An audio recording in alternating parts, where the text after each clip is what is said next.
Hello friends, मैं राजीव आपका definition पे हूँ।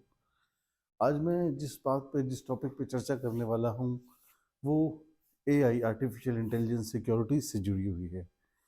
आजकल हम अपने नज़दीक आसपास में हर घर में देखते हैं कि कहीं ना कहीं साइबर क्राइम, साइबर फ्रॉड हो रहा होता है।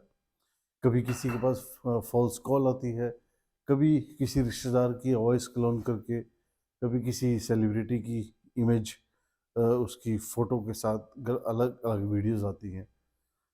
बेसिकली ये फ्रॉड्स नए नहीं हैं, लेकिन एआई टेक्नोलॉजी की वजह से, डीप फेक टेक्नोलॉजीज जो एआई में डीप फेक से और वॉइस क्लोनिंग से, ये बहुत ही सफिस्टिकेटेड हो गई हैं, जो कि पकड़ में आनी बहुत मुश्किल है। खासकर एक आम आदमी की पकड़ में आनी बहुत मुश्किल है। हालांकि इंडियन गवर्नमेंट ने एक सेंट्रलाइज नंबर इशू किया हुआ है 1930, जिसपे कभी आपको लगे कि आप साइबर ठगी के शिकार हुए हैं, साइबर क्राइम के शिकार हुए हैं, आप 1930 पे कॉल कर कर अपनी शिकायत दर्ज करा सकते हैं। तो शुरू करते हैं। बेसिकली अभी हमने बात करी, ये डीप फेक है क्या, या वॉइस क्लोनिंग है क्या। अक्सर हम देखते हैं, आजकल सुनने में आता है किसी नज़दीक से कहीं भी, कि आपके किसी रिश्तेदार के फ़ोन नंबर से एक आपको व्हाट्सएप कॉल आया है, जो आपसे रिक्वेस्ट कर रहा है कि उसको बहुत ज़रूरत है पैसे की, वो कहीं फंस गया है, कहीं पुलिस की गिरफ्त में आ गया है, कहीं किसी से झगड़ा हो गया है, या कहीं कोई उसके पैसे चोरी हो गए हैं, तो उसको तुरंत पैसे की रिक्वायरमेंट है। तो वो जो वॉइस होती है वो भी रिश्तेदार की होती है। सपोज मेरे पास आया तो वो भी मेरे रिश्तेदार की होगी, जो नंबर है वो भी रिश्तेदार का होगा, और उस पर फोटो भी उसी की आ रही होगी, नोन की। तो ऐसे में होता क्या है कि अक्सर घबरा जाते हैं लोग, और जो उनकी रिक्वायरमेंट होती है अमाउंट की, वो ऑनलाइन पे हो जाती है। जब तक ये बात खुलती है तब तक वो फ्रॉड हो चुका होता है। और इसी तरह अक्सर हम देखते हैं कि कोई एडवर्टीजमेंट, ये बड़ा प्रचलित है कि डीप फेक जो है वो एंटरटेनमेंट की दुनिया में बहुत ज़्यादा यूज़ किया जाता है, लेकिन इसके नेगेटिव इफेक्ट जो है, इसके जो क्राइम है, उसके तौर पर भी बहुत यूज़ होता है।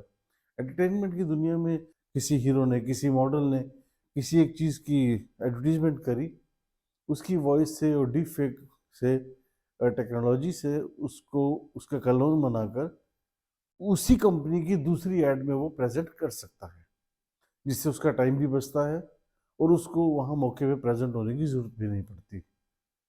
तो जो मेरा कहने का है कि ये साइबर क्राइम बहुत प्रचलित हो चुका है।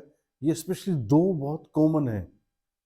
जी हाँ, जैसे मैंने आपको बताया कि एक तो ये पैसे की रिक्वायरमेंट, एक्सटॉर्शन जो है, आम आदमी के साथ भी अब आपसे, आपके पब्लिक डोमेन से डाटा आपका चोरी करके, आपका फेस चेंज करके, वॉइस क्लोन करके, कुछ भी किसी भी तरह के आपको मैसेजेस दिए जा सकते हैं किसी भी सोशल मीडिया पे। इवन दो पॉलिटिशियंस के भी जो है वो मैसेजेस क्लोन करके बनाए जाते हैं, जिससे भ्रमित हो जाती है दुनिया। अक्सर हम देखते हैं कि बहुत जगह दंगे फैल जाते हैं, फेक वीडियो बनाए जाते हैं, और लोग उस पर विश्वास कर लेते हैं क्योंकि आप पहचान ही नहीं पाते। तो सिंपल आपको एक चीज़ का ध्यान रखना है, एक तो अलर्ट रहना है। कभी कोई कॉल किसी के पास आती है, कभी आप ऐसा वीडियो देखते हैं, तो उस पर विश्वास करने से पहले उसको जस्टिफाई करें, उसको वेरीफाई करें। दूसरा, आप 1930 पे ज़रूर कॉल करें अगर आपको लगता है कि आप ठगी के शिकार हुए हैं। और तीसरा, सबसे बड़ी बात कि अपना पर्सनल डाटा सोशल मीडिया पर शेयर ना करें। जहाँ तक ज़रूरी हो वो ना शेयर करें, क्योंकि ये जो टेक्नोलॉजीज़ हैं जो मैंने आपको बताई, डीप फेक टेक्नोलॉजी है, वॉइस क्लोन है, ये इंसान का फेस, उसका फेस एक्सप्रेशंस, उसका वॉइस, उसका बात करने का तरीका, उसका हर हाव भाव को वो पब्लिक डोमेन से निकाल कर उसको हैक करती है, और उसका सेम बनाकर वो प्रेजेंट करती है कि आप खुद भी नहीं पहचान पाएंगे ये आप हैं कि नहीं।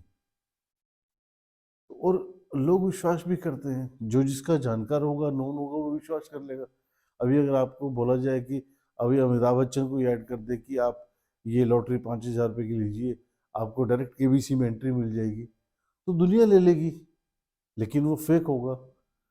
तो इसी तरह कोई भी सेलिब्रिटी का जो है, जिसकी बहुत ज़्यादा फैन फॉलोइंग है, या आम आदमी भी, किसी का भी, उसके लेवल पे, उसके लोकल लेवल पे आप उसकी मतलब मानहानि कर सकते हैं। इन चीज़ों से बहुत अवेयर रहना पड़ता है। रिलेशनशिप बहुत ख़राब हो जाते हैं।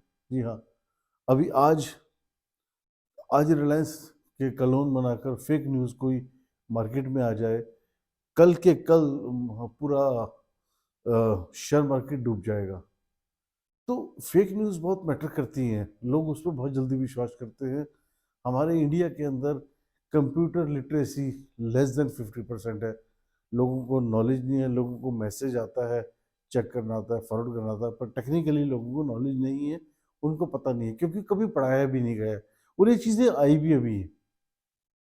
तो जैसे जैसे क्राइम बढ़ रहा है, तो नो डाउट हमारी गवर्नमेंट भी बहुत अवेयर है, और वो इन सब चीज़ों को विजिलेंट कर रही है, उनको ट्रैक कर रही है। तो बस एक यही टॉपिक था जो मैं आपसे डिस्कस करना चाह रहा था आजकल बढ़ते साइबर क्राइम को देखते हुए। Thank you very much.